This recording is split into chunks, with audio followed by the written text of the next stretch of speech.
StreamYard, yeah. Yeah. When StreamYard, there's a little section there that says if you allow it to stream it to your allow the guests to stream it to their audience. So then when they leave, that their link goes away.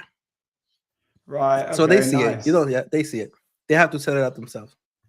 Nice. All right. Yeah. So how did I came? How did I came to Islam?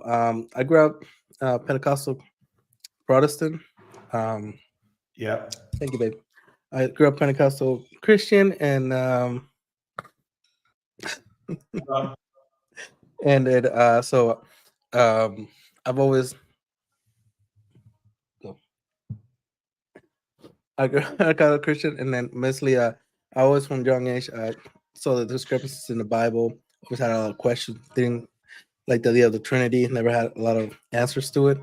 Even on the Sunday Bible school, my teachers were like, "Hey," they told my parents, "Hey, he asked too many questions." Because I would read the Bible. I'd be like, what were the discrepancies you were finding in there? Because I've actually got someone in the chat, a guy called Legit, who's there now, and he always wants to know. Okay, so there's 4 gospels, right? For instance, in nativity scene, that in the Bible, there's 4 gospels in the Bible. Okay. There's 4 gospels supposedly, but that 2 of them have a different account of the nativity scene. For instance, 2 different complete stories on the nativity scene. You can't reconcile them, even though they make it into one. You can't. One of them they were there, another one they were fleeing, another one they just stayed. So they're both completely different on there. Also, the differences in the crucifixion, they're all different accounts. So what happened? Which one is correct? And then also in the resurrection thing on it, were there angels or they're not? How many women were there? Did they come back and tell people that they're not? So there's always conflicting information, in all of them. And if you read Book of Acts and the letters of Paul, they don't coincide. Paul saying one thing, the Book of Acts saying a completely different thing. It's like I was here saying no, he was there. It's like, well, which one is correct? So when you're like, okay, which one is the correct version of it? Even in the Paul's vision of Jesus, which one's the correct one? So did you ever feel that the Bible talked to your heart? Did you ever feel that? Did it ever speak? Were you ever a real committed Christian, or were you? I was. No, I was a committed. I believe there was God. I believe, but the Bible just wasn't making sense to me, and I was trying to find why. I mean, I've read the Bible completely cover to cover, so I read the whole thing. I have one. I still have them right here. They're almost 20-year-old Bibles that I have in the back on. They were gifts from my parents, and I read it cover to cover. At least in Genesis, and in Genesis, in the Old Testament, the Tanakh, it's concise. The discrepancies and are, you could tell, are just errors, people writing numbers and so on. But it's not the case in the New Testament. It is like completely like, yo, this is completely wrong. Why is Jesus saying the Father is the only true God? Now he's supposed to be God himself. Why? So well, I've actually retitled this video. I titled it to Islam versus Christianity, the truth. So hopefully we get a few Christians come in, and a few Christians will listen, and we can actually bring them in and have a debate. That'd be cool, wouldn't it? Oh yeah, that'd be great. Yeah. Have you ever debated any Christians before? Oh yeah, I've debated my parents as well. And how do they take you debating when you're showing them that Islam is the truth? My dad, my mom believes. My mom doesn't. They don't debate me anymore. Period. Okay. They just don't. Because there's no answer to. There's no. They can't. They can't. Explain it. It's always like, well, just have faith in it. It's like that's not. No, it doesn't make it. No, I don't do that. And on that note, actually, I've got another question from a guy here. He says, "How did the people close to you react to your reversion?" My parents didn't care. My parents were like, well, my parents have always been like, you're an adult. How old are you, brother? If you don't mind. I'm 43. Oh, God bless. What time? When did you revert? How old are you? About 2 years ago. Oh, wow. God bless. So I've been a Christian my whole life. I left the church itself.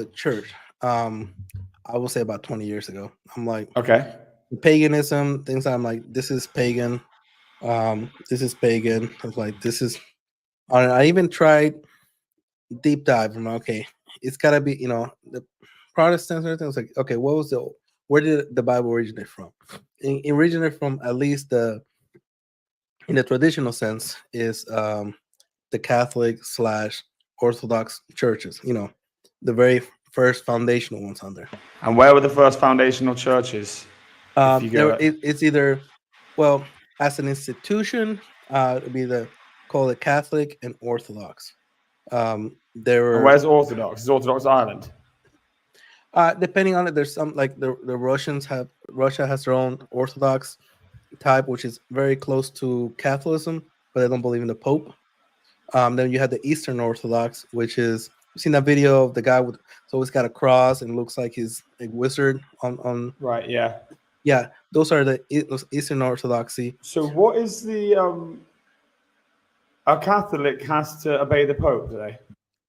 It's not like he's the pastor of all the Catholic Church, and they believe, it's a little weird. They believe in that he's infallible when it comes to things of religion, meaning kind of like we believe prophets are infallible because they're speaking the word of the message that God has given to them. Well, they believe that through some Holy Spirit magic that he still has that, but only the Pope. They pass down that Holy Spirit gift from Pope to Pope. So Catholics believe that the Pope is actually has all the answers. Yeah, yes. Everything he speaks, Crazy. I didn't know everything that. he speaks is infallible. That's why when they changed from usury was banned to a Pope saying, nope, we can do usury now. Holy Spirit, they're like, okay. Like, What? I did not know that, bro. usury was against Christian belief until the 18th century. Wow. And just like that, it's like, oh, Holy Spirit, got it. I was a little more than that, but yeah, it's like all of a sudden it's like, no, usury, it's completely okay. What? Who said, oh, that's Old Testament stuff. We don't have to abide by it. It's, but the Pope said it. And that's just one of the that's not even the craziest thing, because there were some other things, like, because they also believe in purgatory, which is kind of like the intermediate between heaven and hell place, where they feel that babies that if they die and they're not baptized, that's where they go. Right. Okay. And well, then you've also and there's like a prison, some like prison / not prison, and you stay there, and then in the old times you could give the church money for a prayer or something to alleviate them so they can not be in purgatory but go to heaven. It was really weird. Like, they were literally selling salvation. Because see, the problem with the whole thing about purgatory, because again the Gospels say Jesus went to hell to capture the soul. But they're like, no, see, that word hell, it's like not hell, not the hell, just a place that's not heaven. So all the souls from the beginning of time they were there. So Jesus didn't really go to hell. They went to purgatory. So Jesus went down to purgatory and took, all of them that were there that were good to go up to heaven. okay. And so weird. Obviously, it's not biblical, but they made it up. The Pope said it. They're like, okay, Holy Spirit, and they went with it. Right. And the Pope, there's a lot of crazy stuff the Pope does. He doesn't seem like a god man. He almost acts like he is literally a partner with God. Right. And Which I is the think that craziest the thing. Catholic Church is So they it's assign been partners, subverted. which is crazy. I'm seeing if we got any Christians in chat now. We've got 17 people here. If we got anyone who wants to debate from the Christian perspective, I think it'd be interesting.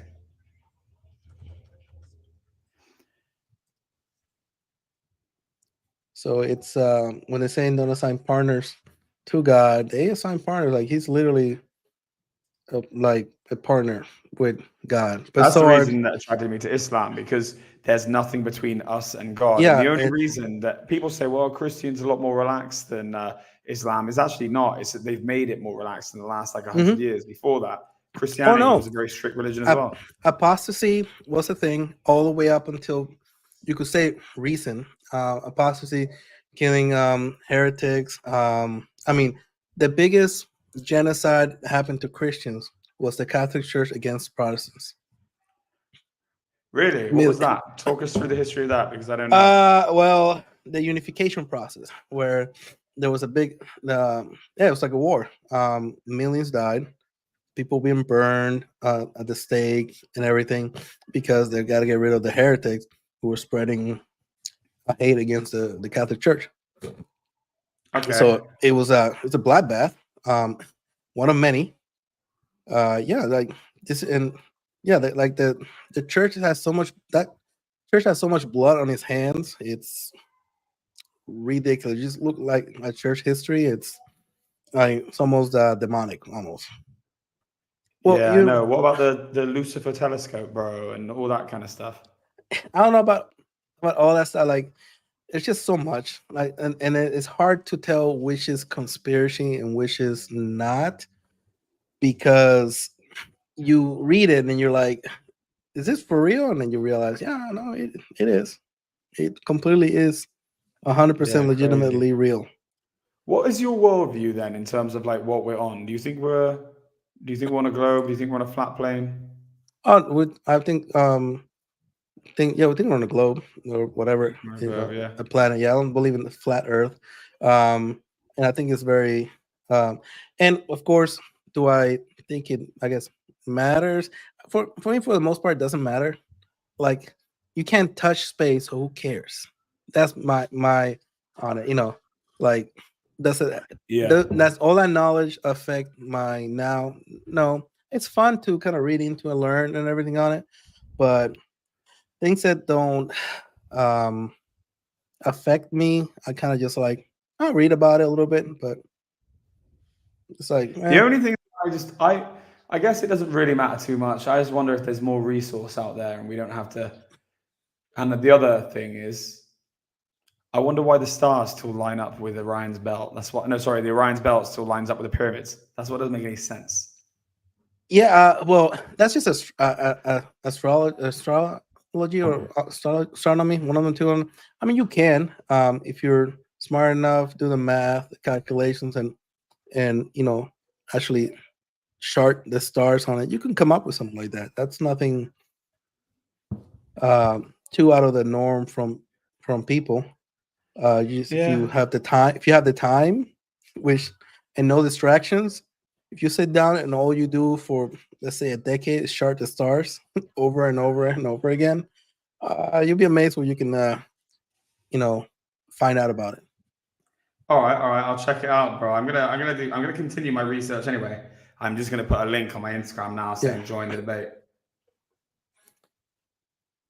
but See if I can get some people to yeah, join it's in. if you see like if you for instance in the Gospel of Luke, you're not saved by the crucifixion. Like it's not the atonement to Jesus that saves you. It is the fact that you think about what happened to Jesus, and that in itself makes you repent to God, and that saves you. Right. Okay. So I'm like, there's not even atonement there to begin with. It's That's just what I didn't understand as well.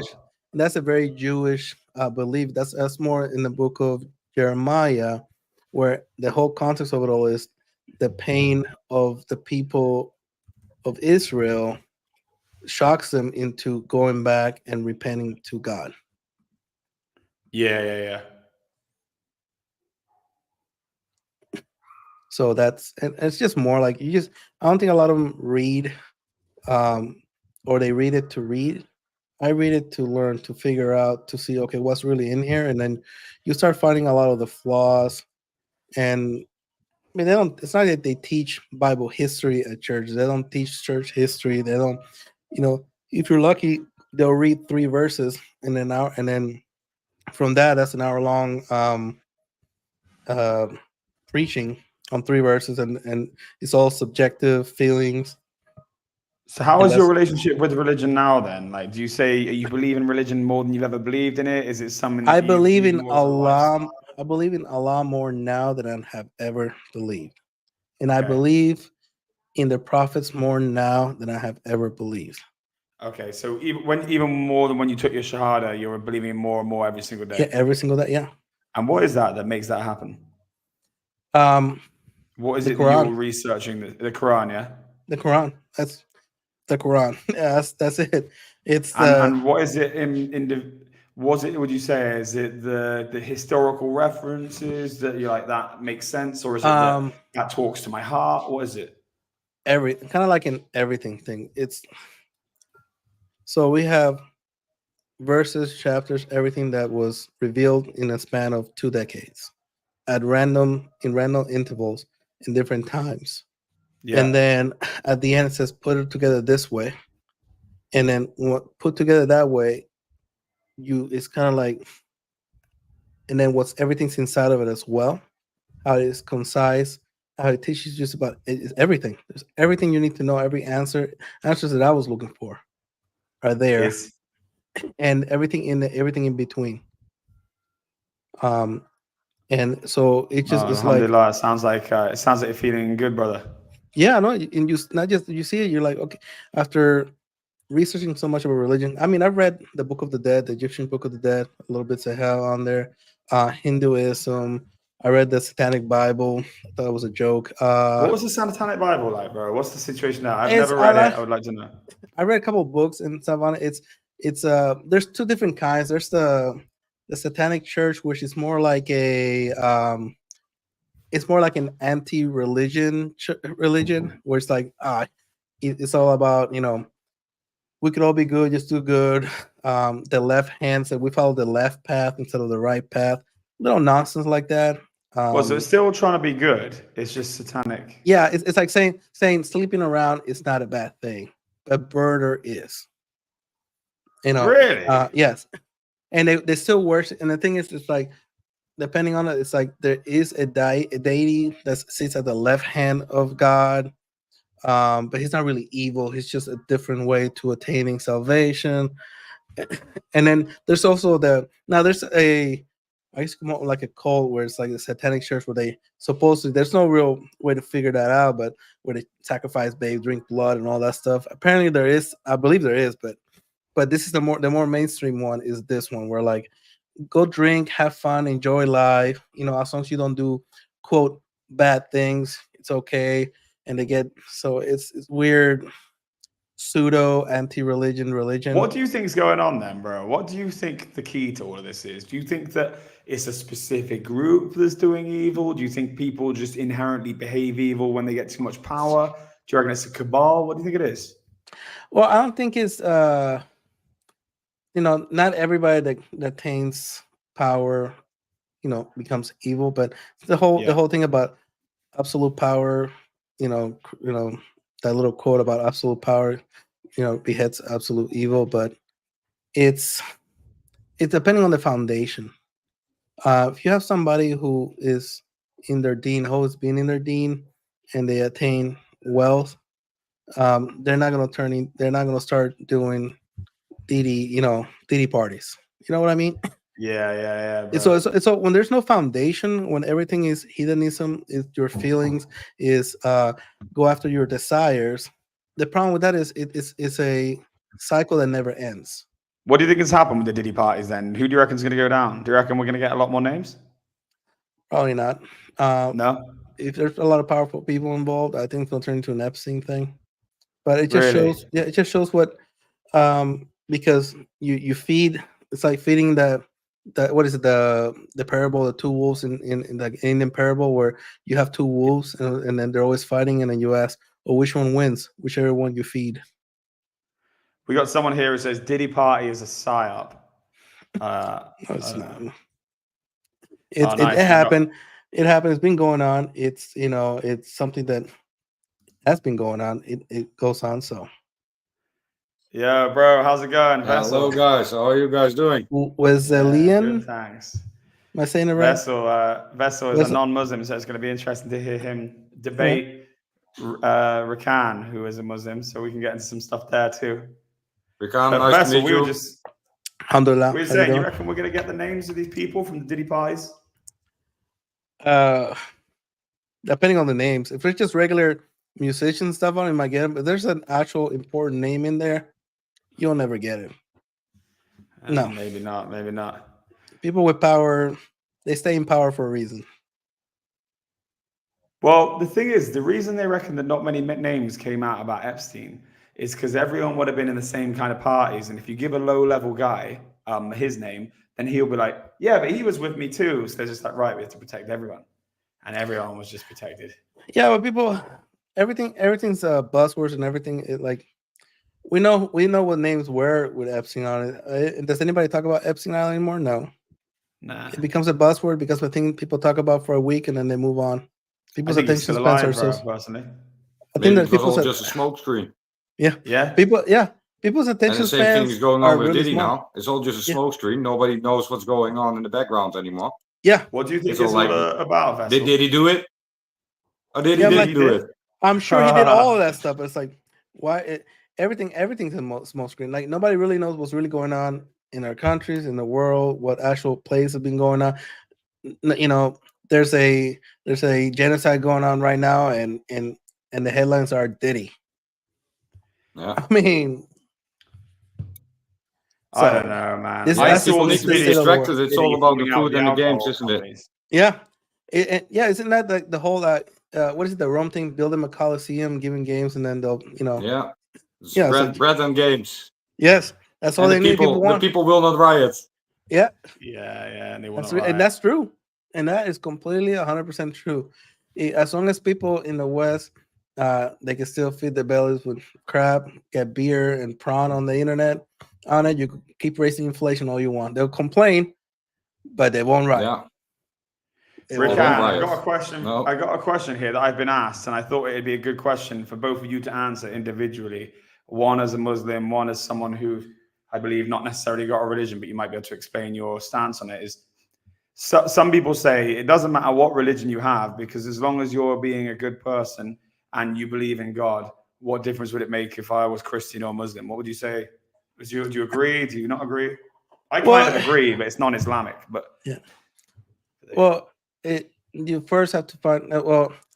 First we have to know is did God say that? If you're on the concept, okay, there is a God and He has spoken, then you have to know, okay, what did God say about that subject? So then you need to find out, okay, equivocally, what is the only thing that it could be correct? For me, the Quran is the only thing that has been preserved, that spoken by a prophet, and is the direct words of God. And God said that is wrong. So the end. okay, fair enough. What about you, Ves? What's your opinion on it? What's your opinion on different religions as someone who's not in a religion? Do you view them as good? Do you For view them me, as for me, harmful? I see maybe also because I'm not like religious. I'm open-minded, but I'm not necessarily religious, like belonging to a certain group. Yeah. And the beauty that I see in all religion around the world, whether it's Hindu or Buddhism or whether it's Islam or Judaism or Christianity, they all share a common set of rules Yeah. that you should abide by, and these rules are all engineered in such a way that if you follow it, it will be for the good of your life and those that surround you, if it makes sense. And I Yeah, see that makes sense. in a lot of religion around the world, and I almost believe that it is somehow like biologically hardwired in us as social creatures to work together in order to survive. So I think that's So like would a you say- coherent thing between religion and between the inner sensical part of human nature. Okay. Interesting. And to the people who say that wars are fought over religion, I'm of the opinion that wars will be fought over eye color if you leave people to it. So it's not over the religion, it's over people being people. What's your guys' thoughts on that? Vessel, what do you think? People have fought wars over. I mean, was it World War One started a feud? Was a feud between it said two monarchies on it, and then it spiraled into a mess where okay, I'm allies with him, so I'm supposed to be against that guy, and then they were like, wait, this, and then it became, and then all of a sudden nobody knew what was fighting, but they was fighting anyways. It's like everything and anything, land, food. I mean, anything, everything can turn into a war if you leave your own devices, so to speak. So you don't think Islam is to blame then in these cases? In these cases, no, I mean, look, we just look at, I mean, the Mongols didn't believe. I in don't. no By the God. way, I'm just trying to play Well, the. let's say, look at the one that killed the most was Genghis Khan. Genghis Khan Yeah. killed at that time with 20% of human on it. He didn't believe no God or nothing on it. He just did it because he could. Yeah, I just think that even if you look at Muslims, you look at Christians, you look at what happens is as people, I think for our own protective like mechanisms trying to keep safe, we want to always regroup to smaller, tighter knit groups. So let's say even out here, right, you've got Moroccan Muslims, you've got Turkish Muslims.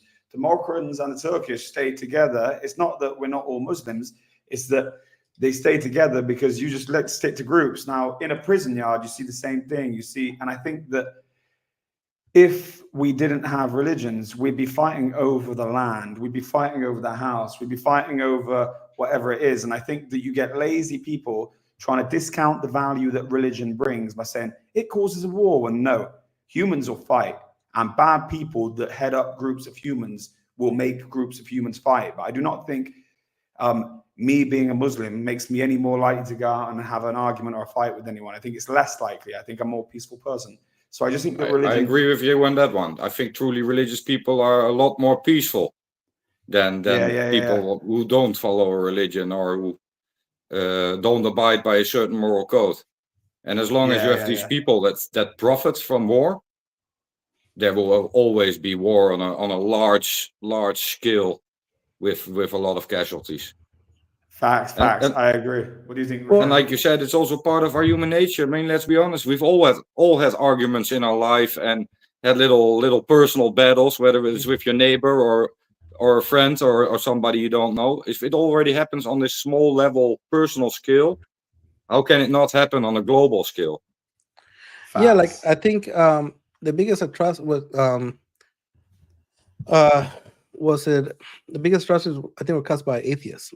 We got the what's his name, like a Russian dictator. He killed millions of people. Then we have Stalin. Stalin. How many did he kill? We have there's a Chinese dictator too, killed other millions of people on it. Yeah, Mao, Genghis Khan, Chairman Mao or something. Yeah, Genghis Khan didn't believe in God. Like I think when you don't have any fear of an afterlife or God, it escalates everything even a little bit more on it. So I think the biggest atrocity on mass scales were caused by just atheists, non-believers on it, because they don't. Who do they have to answer for? No one. All right. Interesting. Bro, what we're going to do is before we go any further, I just want to get a chance for everyone to introduce themselves because we've got 25 people here in the chat. And then, Shiz, if you want to run this by StreamYard on Grown Ups, you can use that link and it can be popped through Grown Ups too, so we get a fat viewership. Yeah. You just have to do it on a laptop, but we could do it tomorrow actually when we've got more time. Cool. Yeah, when I got a laptop, I just jumped in. Okay, Vessel, you're new. Why don't you set up and introduce yourself, and then we'll go around and we can get into it. We can start talking about this nuclear power too. Sure. Well, my name's Wessel. I met James a while ago. We became friends. We like to talk about hot topics like this. I traveled around a lot. Seen many interesting things. Talked with many interesting people. And I have a high interest in all things conspiracy, theology. How is the power the power dominance ordered in the world, and self-improvement. I think self-improvement is on top of my list. Like, stay open, always try to improve yourself, improve your vision, and yeah, that's pretty much me. So nice, that's good to have you. that How would long be have you my now? About 2 years, brother? yeah, something like this. Oh, nice. God bless. Right, Shiz. Shiz, yeah, like you said. How long have me and you been like best friends? Long time. 17 years probably.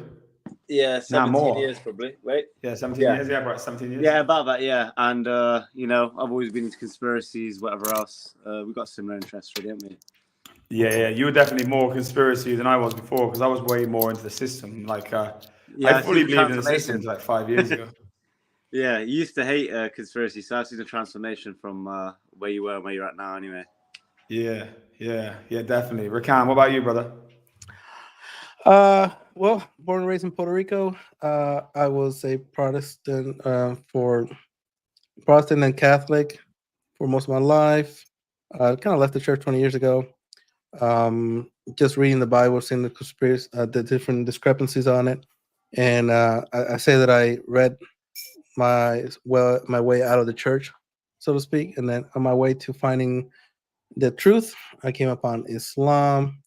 Which, funny enough, I still remember the first day I heard the Adhan call was in the middle of Iraq when I was deployed, and Oh, wow. met the best people I ever met in my life were Muslims, right there in Wow, Iraq. mashallah. So Very cool. I don't know, I just came to the point in my life where I was just fed up and wanted to know what was the truth, and I Now found you have to tell us about Islam. your experiences in Iraq, bro. That'd be interesting. We'll get into that, and I'll just introduce myself quick as well. And for those who don't follow the channel, my name is James, and I reverted to Islam 2 years ago. And like we are debating today the existence of God because I think it's quite easy to prove the existence of God with just basic arguments, disproving evolution and proving like our purpose and function. And also, I know that Vessel has got some very interesting theories on. I know I'll just get into 3 or 4 topics here, which all link: the Hindenburg going down, the Concorde getting taken out of commission, and Chernobyl scaring us away from ever using nuclear power again. Interesting topics. But before we get into that, I'd love to just go back to how you being in Iraq, fighting in a war, assumingly against Iraqi people, yeah, and how you became a Muslim, one of the brothers. So that's interesting, brother. Why don't you tell us? I think the people would love to hear this. So yeah, so I was stationed in Fort Bragg, 82nd Airborne Division. I actually signed up right after 9/11 to join the military. I always grew up the Protestants are probably the Wow, most 9/11 made you sign up. So that's yeah. crazy. Man. I think when it comes to Protestant, when it comes to Christian, I think the Protestants are the most anti-Islam in all of them. They're extremely hateful towards Jews and Jews, Catholic, and Muslims. It's kind of like they have an overwhelming hate for everything. But that's kind of like the rhetoric that I grew up listening to. I didn't know anything about Islam. So as far as I knew, I thought there were 2 different Quran. Like that Quran had an Old and New Testament, and Prophet Muhammad, peace and blessing be upon him, was their version of Jesus. That's all I knew. And then I went to Iraq and deployed. And I remember standing in the middle of the desert, and I could hear the Adhan call. I didn't know what it was, and it was kind of like a piece that kind of took over the entire land, so to speak. And I remember listening to it, just wanting to hear it again.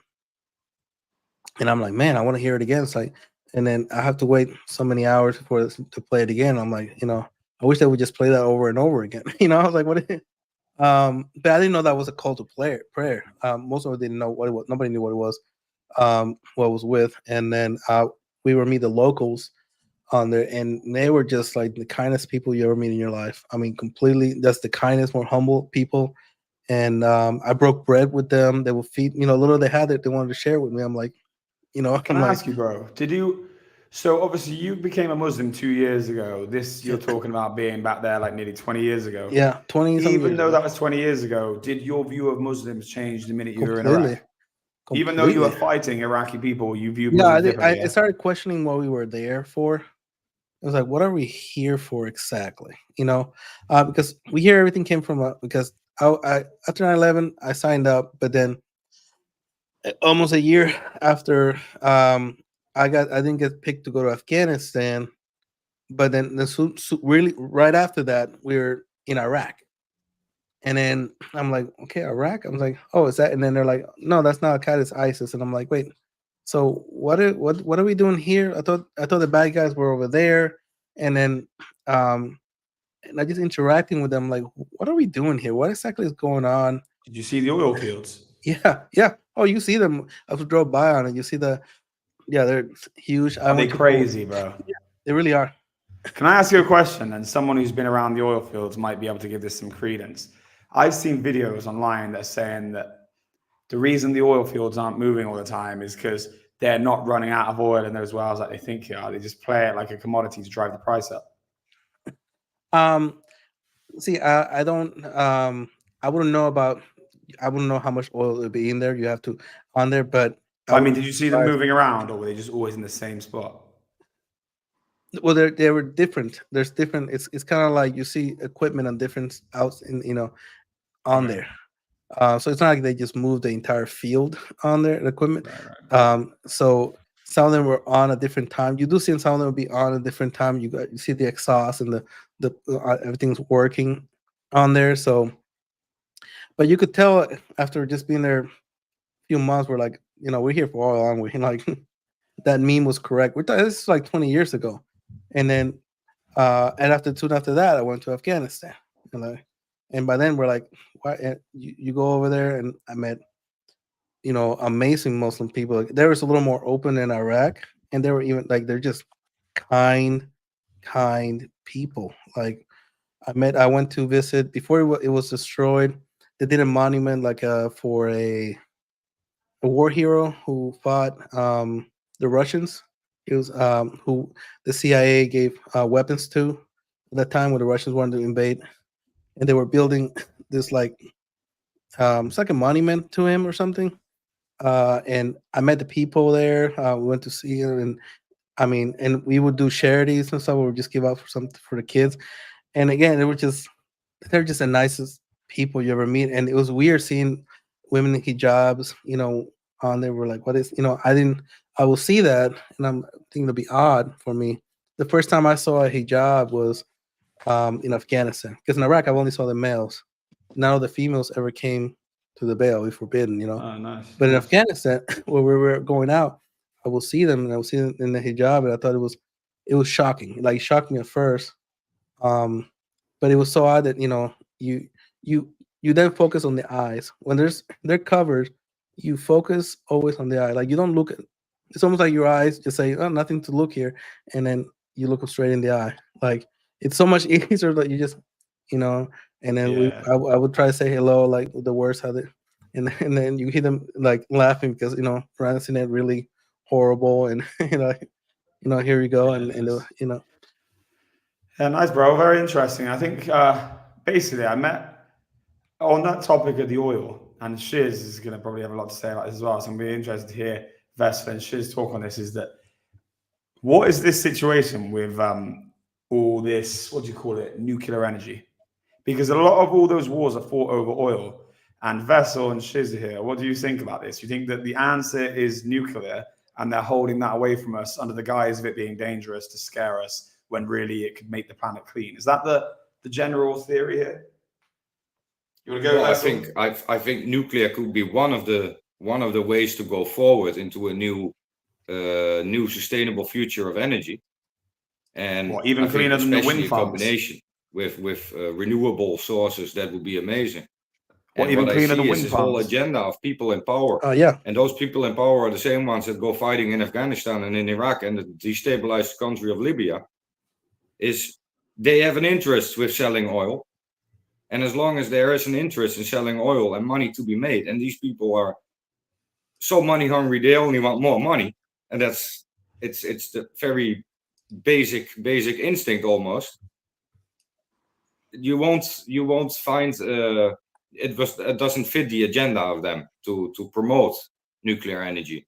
And what I've So do seen you here reckon in the same Europe people who especially locked is out the after the Hindenburg? Chernobyl event, they really had an agenda of anti-nuclear. And what I see nowadays is like nuclear should have been the way forward, and we're walking behind, I think, 50 years in time already when it comes to this whole energy aspect right now. Right. Okay. Interesting. What do you think, Shiz?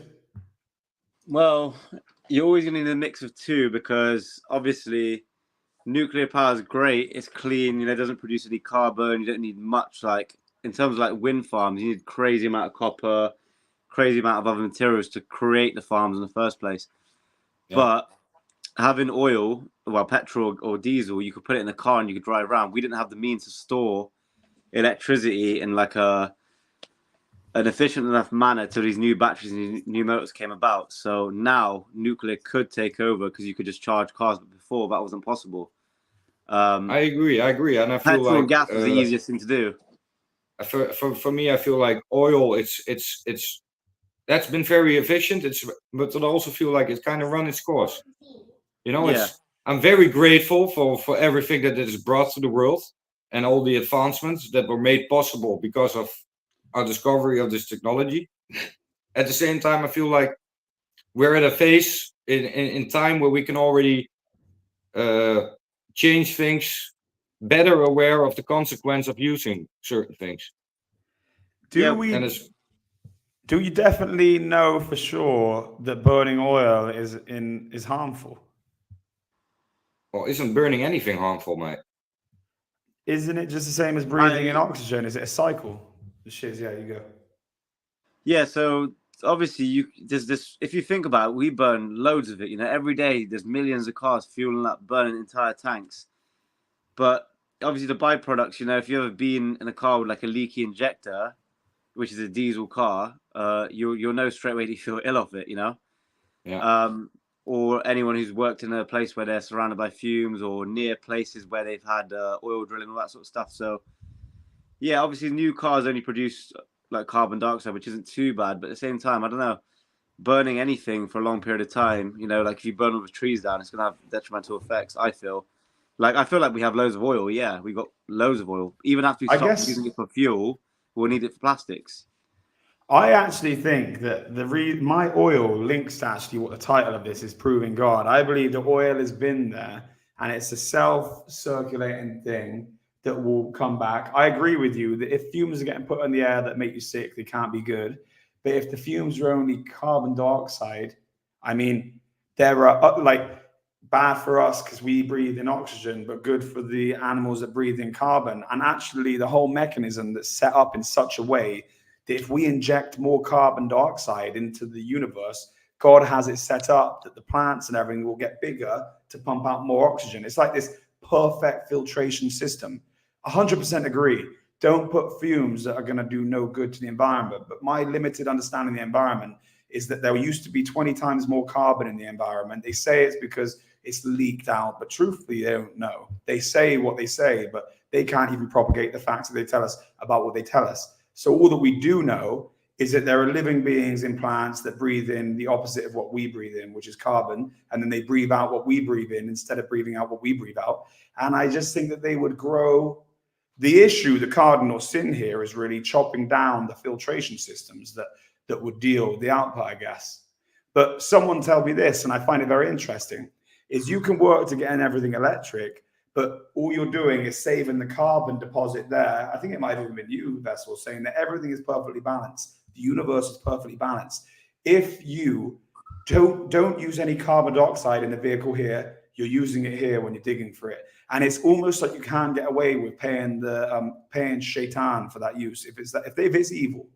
Because what's happening is cool. You're net zero here, but you're absolutely crazy bad here. But there was never ever anything happening in the Congo until you made it zero here. So it's like, cool, you made it zero here to make it 1,000 here. Does that make sense?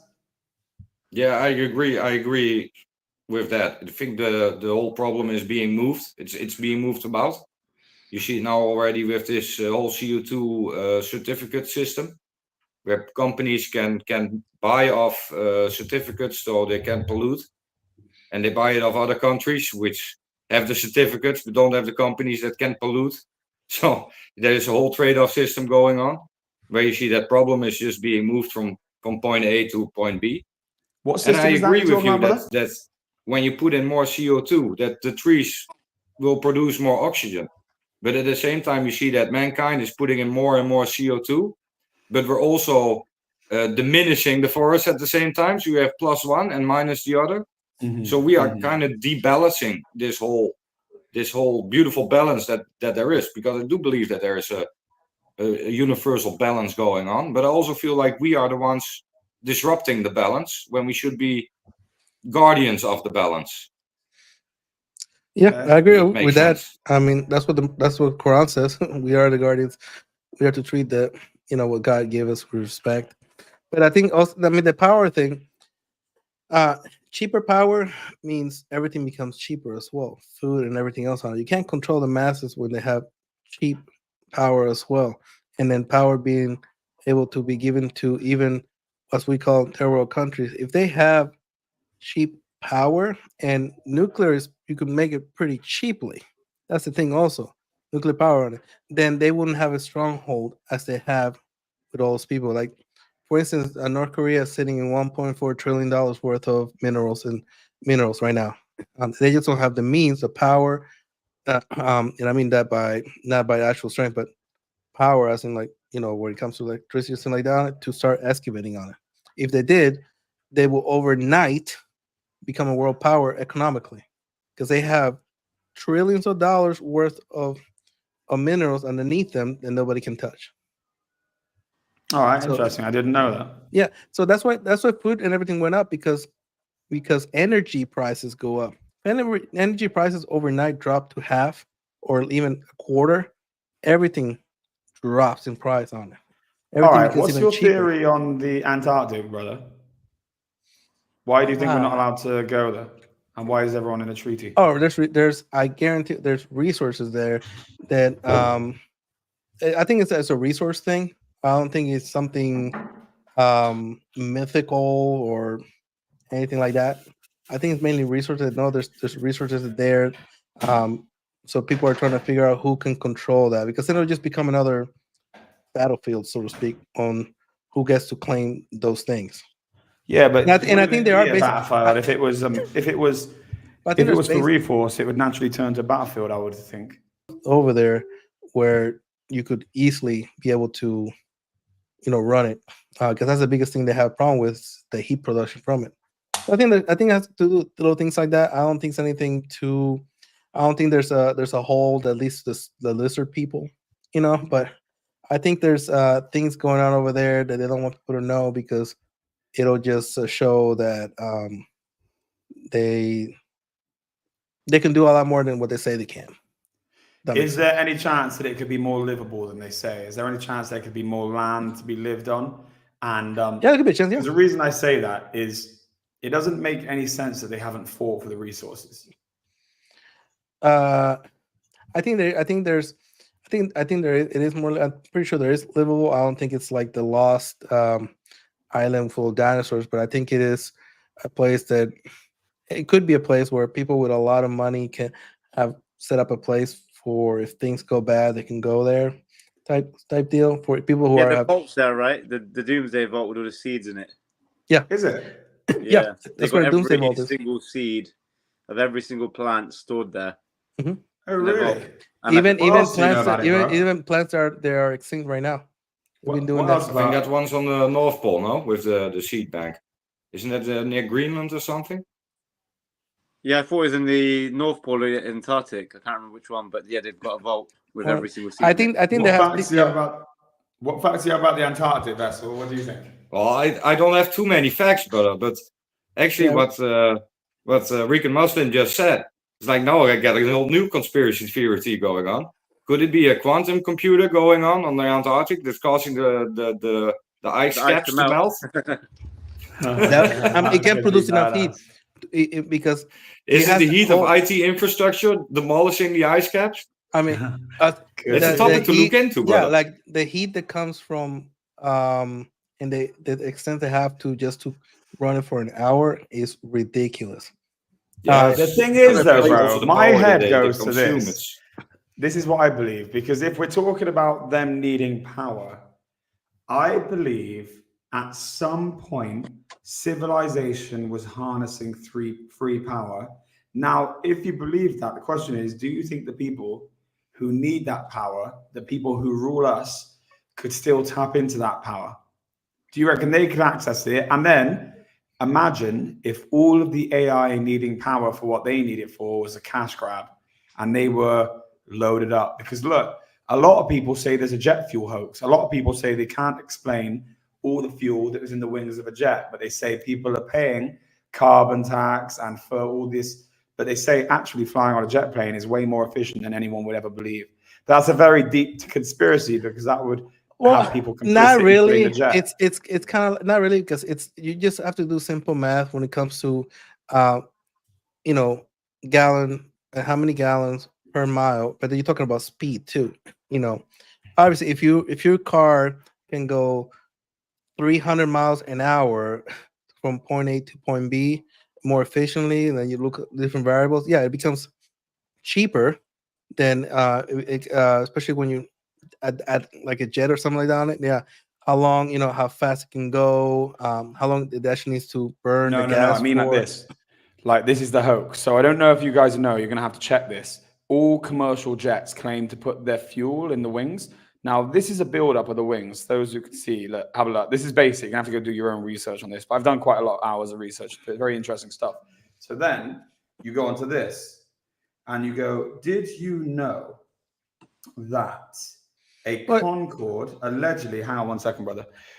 Did you know that a Concorde allegedly, so this is the Concorde, just so you see it, the front end, is storing quantity of fuel that would be stored in that tank. Like literally, you look at 31,500 liter tanks, they're astronomical. And we're supposed to believe that it goes in there. Now, there is some big question marks on it. And well, why are they? Yeah, like I said, how is it using the fuel? Is there a secondary generator processor? It's going to be using something like those hybrid cars where you're putting fuel on it, but it's also battery operated as well. And there's something in the background on it. Can it create its own energy in mid-flight that doesn't need it to keep, you know, conserving just by using the force as it, you know? So they say that's how many, if you want to look, if they tell you that's how much fuel it burns. Now, I don't know how much like empty void is in those trucks, but I know they're not fully empty because it's compressed and stuff, but it just doesn't seem realistic that it holds that much. And then the crash took it out of commission, so we can never check. We're basically What are you controlled. saying? They took it out of production because it was too thirsty, or what reason you given for it being taken out it of was production? nuclear. It was nuclear. No.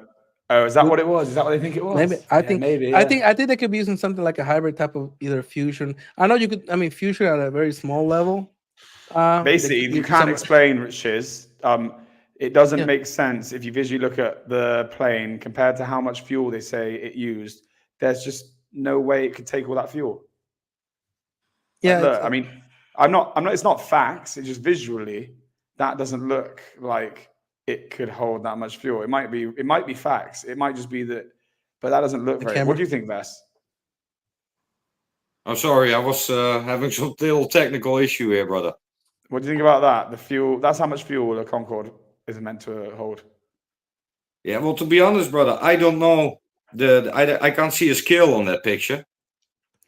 You know, so I know the Concorde was huge as well. It looked really slim, like a Gulfstream, but it was a huge airliner as well. What's the scale? Because that might be like you could probably you know how big is a wingspan? Is a wingspan the size of 2 of those trailers? 3? I've got a scale photo actually. I've got me stood in front of Concorde. Let me get it. Like how? What's the you know the measurements? It's not that big. It's not that big a plane. It was a 2-and-2 plane. It had like 150 people could sit in it. It's not huge.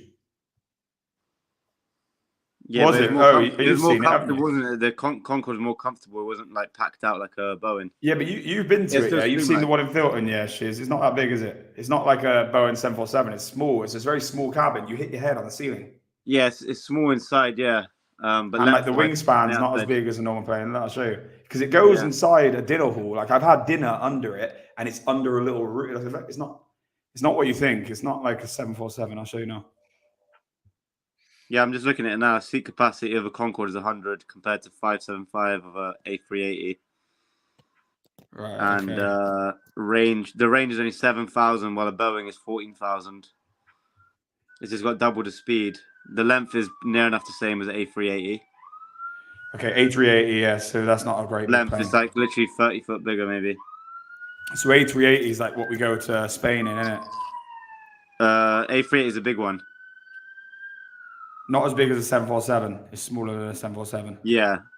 It's a lot smaller than a 747. It's I flew one out to to America on one. They're like, it's like a bigger EasyJet kind of thing, isn't it? It's not like a jumbo jet. Yeah. Where is this thing? I'm trying Yeah. to find No, sorry. A38 is the bigger one, B. What, bigger than a 747? Yeah, 747's got 350 capacity. The A38 is a 500. Whoa, no way. Oh, so it's huge. Yeah. But look, I'll show you a picture. I've Very got a massive. scale of me in front of it, but it doesn't explain how you'd get 8 trucks when you stand in front of it. Look, I'm going to show you now. 8 trucks of fuel.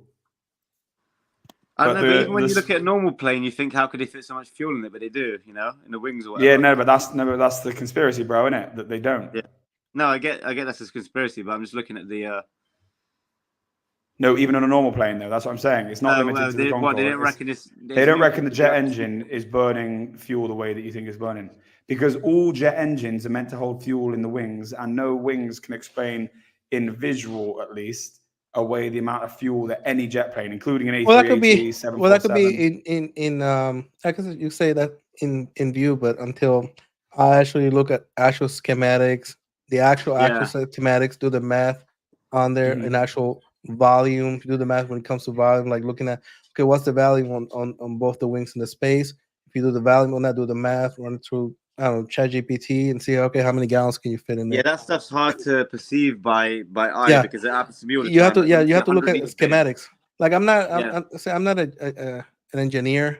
That's something like people way smarter than me come up with. So, and there's a lot of things that I look. Yeah, but the problem see what they say that you go to sources for your schematics that are confirming what could be a lie. So it's almost impossible to ever find out the truth because you're not the one putting fuel in there and checking. What benefit do they have by saying that a plane's, you know? Easy. Because they want to control us. They want to control us of resource. And if a plane was powered via nuclear and it was very, very efficient, then suddenly everyone's free to do anything, anytime, anywhere. And the whole thing of like the elites wanting to be the free ones. One sec, bro, please. Bro, we're going to have to stop talking over each other. Otherwise, we're going to, because with this, it's like a Zoom call. We've got to really give each other the chance to speak. But anyway, so the whole thing is, do you think they chopped the Hindenburg because it was easy for people to travel cheap over, through, and far? And if you believe that to be true, then it would be the same reason they would lie about what fuels a jet plane. I don't think helium's quite. When I read into it after, but helium's quite expensive, isn't it? Even when you get like kids' party balloons, a keg's like pretty pricey. You know what I mean? Imagine the amount of liters it takes to power something like Hindenburg, and also the reason they're saying they couldn't predict weather patterns and wind and stuff. Like turbulence is bad enough on a 747 or an A380, let alone a giant balloon. You know what I mean? I just need to check what you're saying there because the Hindenburg's USP is really cheap. So I need to find out. I don't think they had to refill the helium too often, but I need to understand what's going on now. And the other thing, if you ever seen a jet plane crash, why has it got a flame like that? And why do they have all those developments to make it burn less? Like when they made the jet fuel like jelly as opposed to liquid, so it burns less bad. You know, like if you ever seen a plane crash, it goes up in flames. Nuclear probably wouldn't be the same. You know, it wouldn't have all that fire that it has. It'd be like more like a bomb. Yeah, true. What do you think, Rican? Can you cover up radioactive? I mean, it would be radioactive waste, regardless if it was nuclear. Like, there will be actual radioactive waste, and you can't, unless it's a very minute on it. But can you really cover up? Well, no, because I've actually gone down. Sorry, what happened is that my theory wasn't nuclear waste. My theory isn't that. My theory is that the same thing that at one point was powering the pyramids is the same thing in the same way that all the ancient buildings would heat themselves. And I genuinely don't know or not, or I don't believe it or not believe it, but I'm not agnostic. I'm just agnostic to listening to other points of view when it comes to it, because I truly don't trust any of these people. But I don't think personally that it's nuclear. I think if it was anything, they're harnessing like okay.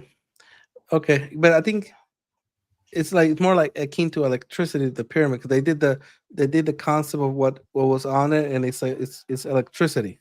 The way they were talking about what it could have been used with the gold and everything. All they're really doing is with water, because they found on it. they were just harnessing like hydroelectric. They actually did a pyramid with what they found inside, tracing it down, put the gold on the top where they said it would have been.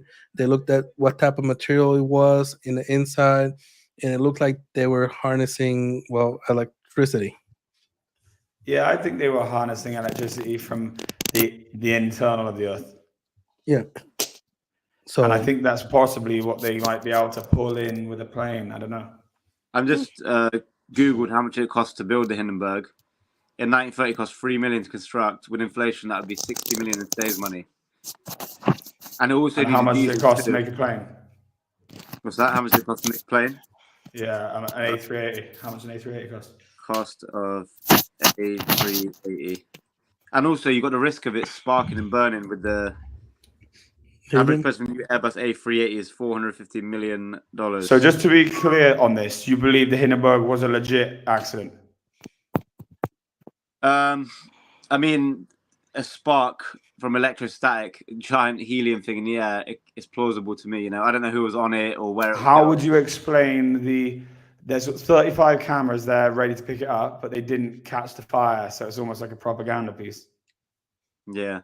How do they even stop helium sacks on fire though in midair? No, but why, like, when 35 people are there recording, does the camera turn on when the fire's already started? Like, the camera's already there. So I don't know if you've seen the footage. You need to, like, because I've done a lot of research into it. So what it is there's 35 people around there, and the cameras are there, and there's no explained thing. There's just loads of cameras there.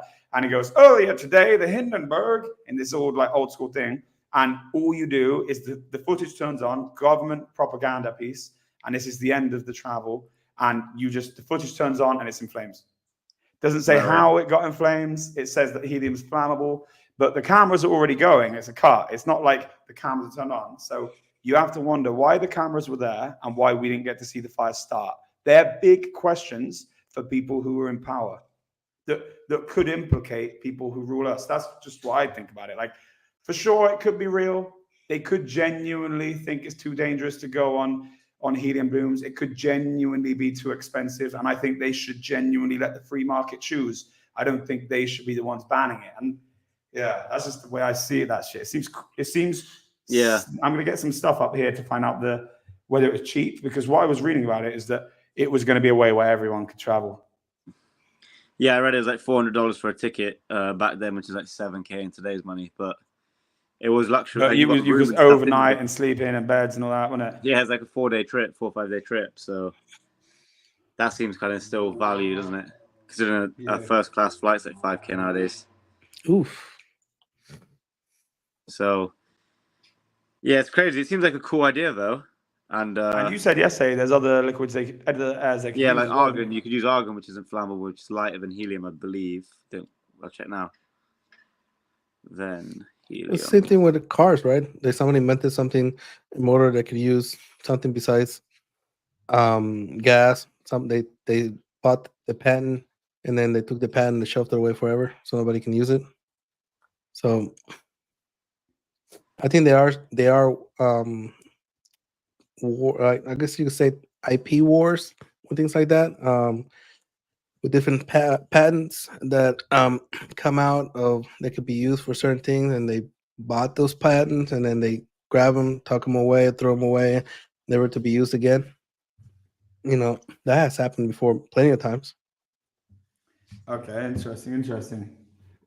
Vessel, you actually believe that Chernobyl could have been a setup, right? Could you talk us through that? Well, like a setup. I don't know if it was like a setup. A meltdown happened. I mean, I was there a couple of years ago before all of this mayhem started in Ukraine. So just to be clear, you believe it happened. You believe there was a meltdown. I believe it happened. I also believe that certain people in power misused a situation that occurred. So what I see in history a lot of times is something happens. So you have a rock there. The rock is there. It doesn't mean that you need to pick it up and throw it. You know, it's like so a situation occurs, and then it gets manipulated by those in power to fit a certain narrative and to fit a certain agenda. And that's what I see going on with Chernobyl. So there's a huge operation going on to create a certain fear for nuclear energy, when nuclear energy could have saved us already 30 years ago, could have prevented all of this climate nonsense, CO2 emissions. Now in the Netherlands, they're closing down farms, which are feeding the majority of the people in the world. It's insane what's going on in the world right now, which could That have is crazy. been prevented already by just changing the way we consume and produce energy. Yep. Cheers. What do you have to say to that? I just think it was badly managed. You know, the guy was under a lot of pressure. The guy was pushing the plant to the limit. Not, you know, from what I've read, anyways. But plausibly, there's still nuclear power plants in other parts of the world, like France, for example. But I think the reason why we don't push on it further is because where all the uranium is places like Russia, North Korea, around those regions. So obviously, when we don't have access to it, why would we want, you know, like Russia still uses plenty of nuclear power. You know, Ukraine has a nuclear power plant. France, 1/3 of France is nuclear power. Yeah, France is the big one in Europe. Yeah, and they had Congo. They were basically stealing the uranium till like last year, till those Wagner Russian troops took over, you know? So They're savages, bad boys, those guys, aren't they? yeah. Yeah, I agree with you. It becomes a matter of you still need to find the resource from someplace, which in this case is uranium. I also think that if you look at especially advanced nuclear reactors, they can run on nuclear waste, for example. Yeah, they can, yeah. Like 90% of the waste of the energy is still stuck inside of the nuclear waste, and it can be harnessed again.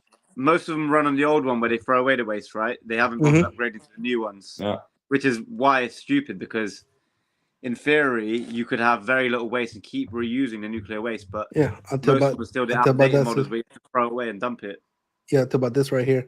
In the new system, after they what is it, like a year's worth or 10 years worth, will create something about this much waste with the new system. They could use all that waste that's sitting in an underground facility that the U.S. has put nuclear waste on. They don't have to create it. They could just bring it, reuse it, which will drop it to 1/1000 to what it is there.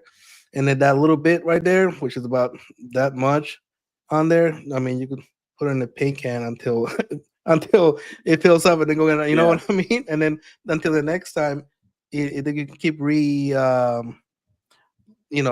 investing in the technology to make it even lower. But yeah, they got it down to almost negligible, and it's not radioactive; it's just waste because it's taking out so much of the. When you look at the risk that is involved, like let's look, for example, in Japan the other year they had a meltdown in one of the nuclear reactors because of the Fukushima event with the earthquake, and nobody died of radiation poisoning or whatever. And the reason is because the technology nowadays is so more far advanced than what it was back in '87. You can't really compare it. Is there any chance that there was no nuclear bomb dropped? Oh, guys, I'm just going to go outside for a second, but I just want to ask you a question for you guys to hash out. Shiz, you answer, and then go to Vessel, then go to Rican. Is there any possibility that we didn't drop a nuclear bomb and it was designed to as a propaganda piece for the USA? I'm not saying we didn't make it and we don't have it now and they could exist now, but is there any chance that Hiroshima and Nagasaki weren't in fact nuclear bombed? Is that possible? Okay, before you go, one thing. Yeah. Next time me and you catch a flight, we take a Geiger meter with us and we'll debunk the plane straight away, yeah?